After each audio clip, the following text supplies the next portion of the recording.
Et bonjour à tous, j'espère que vous allez bien. Je peux faire mon intro mythique quand même. Et bonjour, comment allez-vous? Moi, ça va. Bon, je viens de commencer la vidéo, je suis déjà essoufflée parce que je ne fais que parler. Parce que j'ai l'habitude du format TikTok où il faut faire en one shot. Là sur YouTube c'est un peu plus smooth, où on peut prendre le temps de parler, etc. Donc c'est ce qu'on va faire. Alors, qu'est-ce que je fais ici? C'est mon cabinet de diététique. Parce que je suis diététicienne nutritionniste et je me lance à mon compte en libéral. J'ai les diplômes, bien sûr, j'ai un BTS diététique, une licence et un master en nutrition. Ça, il n'y a aucun problème. Après, on peut aborder quelques sujets parce que beaucoup me connaissent par rapport à ce que je traverse au niveau personnel et psychologique, à savoir les troubles du comportement alimentaire. Je vous arrête tout de suite. Je distingue très bien le pro du perso, c'est-à-dire qu'au niveau professionnel, c'est des conseils diététiques adaptés à chaque patient que je vais pouvoir véhiculer. Je vais leur faire des bilans diététiques, des diagnostics diététiques et des objectifs diététiques. Je fais tout le suivi nutritionnel en fonction des progrès, des avancées des patients, mais je ne suis pas psychologue. Je peux aider d'un point de vue nutritionnel, je peux être une pierre à l'édifice et encore une fois, on peut tout à fait exercer la profession en étant soi-même touché par une maladie mentale. Or, s'il y en a qui n'acceptent pas ça, c'est tout simplement de la psychophobie, parce que c'est une maladie mentale dans le DSM-5, parce qu'en fait, c'est marrant parce que, comment vous dire, comment vous expliquer que le trouble du comportement alimentaire se manifeste sur l'alimentation. C'est le symptôme, c'est la manifestation physique de comment se passe mon trouble psychologique. Donc ce n'est pas en lien avec la diététique. Au niveau diététique, mon alimentation va très bien. Je connais très bien l'équilibre alimentaire, je connais très bien ce qu'il faut manger en quelle proportion, etc.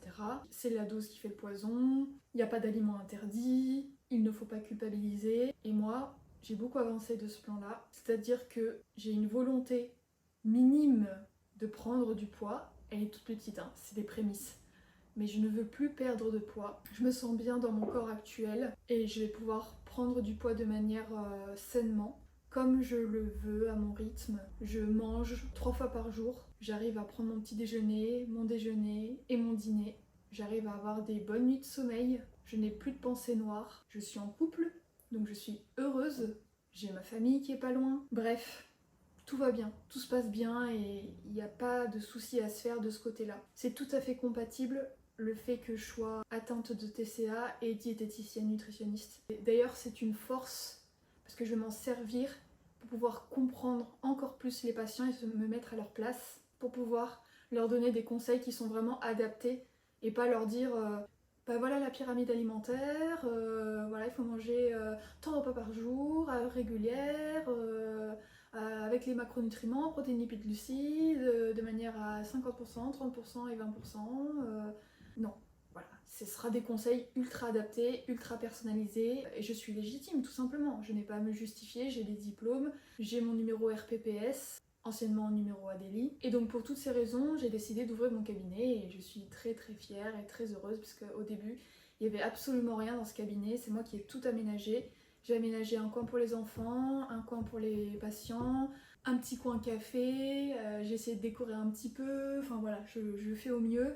J'ai investi dans un ordinateur qui soit fonctionnel, j'ai investi dans une application qui s'appelle Doctolib, j'ai investi aussi dans un site internet, ombu.fr pour prendre rendez-vous. Je fais au mieux et si ça marche pas, tant pis, si ça marche bien, bah tant mieux, c'est mon rêve. Donc j'aurais rien à regretter et j'aurais tout fait pour mener à bien ce que j'ai envie de faire et mener à bien mes projets parce que dans la vie, c'est très important d'avoir des projets et de pas écouter ceux qui sont sceptiques. Sinon on fait plus rien dans la vie et même quand on fait plus rien on est critiqué, donc faut avancer. Je voulais vous parler un petit peu plus en détail de la diététique que je propose parce que pour certains qui restent sur la vidéo ça peut vous intéresser. Je prône l'alimentation flexible et intuitive. Qu'est-ce que ça signifie? C'est manger ce qu'on veut, quand on veut et où on veut. On écoute ces signaux, on écoute sa faim, on écoute sa satiété, aucun aliment n'est interdit, il n'y a pas d'aliment sain et malsain. Le Nutri-Score, on s'en fout. Se peser, on s'en fout aussi. C'est pour ça d'ailleurs dans mon cabinet que je n'ai pas de pèse-personne. Ça a été très critiqué, mais peut-être que j'en aurai un pour les patients qui veulent vraiment se peser, avoir une courbe de poids qui est vraiment très documentée. mais ce n'est pas la priorité. Et en plus de ça, la plupart de mes rendez-vous sont aussi en visio, parce que je suis exportée sur le territoire national en entier. Je peux prendre en charge tout le monde qui habite en France ou autre, dans les Dromes aussi. J'ai quelqu'un qui est à La Réunion d'ailleurs, qui a pris rendez-vous avec moi. Donc faut faire attention juste au décalage horaire, mais ça pose pas de problème. Je peux même faire ça en anglais, donc je suis bilingue. Je ne dirai pas exactement où je suis. Pour connaître qui je suis, là où je suis, mes diplômes, etc., je vous invite à m'envoyer un message à contact@ombu.fr, ombu avec 2 O, et vous aurez toutes les informations disponibles en ligne sur Doctolib, pareil. Voilà, la diététique que je propose, c'est quelque chose de moderne et d'ultra personnalisé. C'est comme ça que je définis ma diététique et ma pratique de diététicienne nutritionniste. Je voulais aussi vous mettre en garde sur les pratiques frauduleuses du métier. Sachez que dans la profession de diététicien ou de médecin nutritionniste, il n'y a que ces 2 métiers qui existent.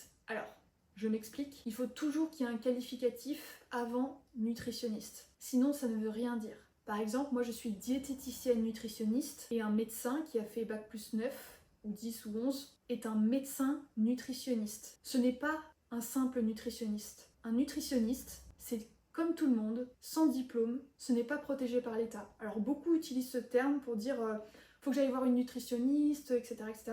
Mais le problème c'est que c'est le diététicien ou le médecin qui peut vous aider. Le nutritionniste, c'est un charlatan. Pareil pour tout ce qui est naturopathie. Attention, ceux qui vous véhiculent des conseils diététiques alors que ce n'est pas leur profession.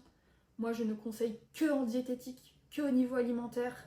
Je ne conseille pas au niveau psychologique. Je ne conseille pas au niveau hormonal, ni bilan biologique, ni prescription de médicaments ou de compléments alimentaires. Je reste à ma place. Et il y en a beaucoup qui ne restent pas à leur place. La naturopathie, je peux comprendre, mais restez à votre place, je vous en supplie. Et s'il vous plaît, redirigez vers les personnes compétentes qui ont les diplômes pour pouvoir véhiculer des conseils nutritionnels, diététiques et médicaux. Pas des alternatives forcément naturelles, qui sont parfois dangereuses, je tiens à le dire.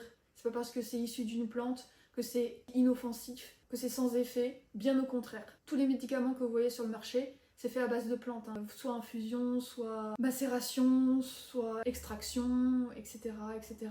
C'est des principes actifs, et donc il y a un effet, et donc il faut bien que ce soit prescrit par le médecin, parce que c'est lui qui connaît les effets secondaires, c'est lui qui connaît les interactions entre les différents médicaments, et c'est lui qui connaît ton bilan biologique surtout. Bon, je pars dans tous les sens, c'est totalement moi, mais bon, c'est comme ça, je parle et je m'arrête plus. Là, j'ai eu rendez-vous avec ma première patiente. Alors, faut savoir que je vois déjà les avantages et les inconvénients du métier. L'avantage, c'est que je vois pas l'heure passer, je suis dans mon élément, ça se passe très très bien, c'est hyper smooth. Je donne des conseils adaptés, je sais qu'ils sont pertinents. Je fais travailler les patients aussi, je fais à la fois de l'apprentissage en expliquant, mais à la fois aussi de la pratique, en essayant de poser des questions et en essayant d'envisager des propositions par rapport au patient qui travaille lui-même sur sa pratique alimentaire et ses habitudes. Je suis libre, je suis ma propre patronne, voilà, j'ai des collègues médecins mais ils sont très occupés et je fais ce que je veux de la journée. Si j'ai envie de voir ma famille maintenant, j'y vais tout de suite. Si j'ai envie de mettre une absence, je le fais. Si j'ai envie d'aller au magasin, je le fais. Si j'ai pas envie de travailler aujourd'hui, je ne travaille pas. Je ne dois rien à personne. L'inconvénient, c'est que je n'ai pas un salaire fixe. Forcément, je dépends de mes patients et du nombre de rendez-vous. Pour l'instant, ça va, je suis plutôt rassurée, ça se passe plutôt bien. Mais j'ai aussi les inconvénients par rapport à mon emploi du temps, c'est-à-dire qu'il fluctue beaucoup. J'ai des rendez-vous qui pop et d'autres qui se désistent, d'autres qui se décalent. Alors quand ils se décalent, pas de problème. Quand ils pop, trop bien. Quand ils se désistent et qu'ils reprennent pas rendez-vous, c'est un petit peu triste, c'est un peu dur quoi. Ce que je comprends, hein, le patient n'a rien à devoir de son praticien de santé et s'il peut pas, il peut pas, il n'y a pas de justification à avoir et c'est comme ça, il faut l'accepter. Mais ça reste un inconvénient et je l'ai remarqué. Donc faut savoir que moi je suis 100% sur Doctolib, on peut me retrouver là-bas sur cette plateforme. Je mettrai un à propos avec mes diplômes évidemment, parce qu'il y en a encore qui sont sceptiques et qui ne croient pas, qui pensent que je suis une mythomane parce que j'ai fait plein de métiers dans ma vie et que le diététicienne nutritionniste c'est pas possible, alors que c'est mon cœur de métier, le cœur de mes études. Et pour vous résumer en fait un petit peu qui je suis, enchantée, moi c'est Manon, j'ai 27 ans et j'ai plein de projets plein la tête. J'ai fait chargée de communication, diététicienne, technico-commerciale et enseignante. J'ai pas dit dans l'ordre mais c'est pas grave. J'ai fait tous ces métiers-là et j'ai plein d'expériences, plein de choses à partager, plein de rêves. Et il n'y a personne qui l'éteindra. Personne, absolument personne. Ah oui, aussi, je suis influenceuse. Pour le coup, je commence à avoir un certain nombre d'abonnés. Tout ça, c'est mon rêve. Je passe le concours de prof bientôt. Alors c'est bizarre parce que tu peux te dire mais elle est diète ou elle est prof ou elle est influenceuse, on sait pas. Je suis les trois, oui. Je vais être les trois, je vais jongler entre les différents plannings, regrouper mes heures de cours. Tout ça va prendre du temps et j'ai hâte. Je pense que j'ai beaucoup parlé, je sais pas combien de temps va faire la vidéo. Moi j'ai l'habitude des formats très courts, hein, d'une minute. 2 minutes maximum. Merci de m'avoir écouté jusque là. N'hésitez pas à vous abonner, à liker et à me laisser un petit commentaire, ça me ferait extrêmement plaisir. À bientôt pour une prochaine vidéo. Bye bye.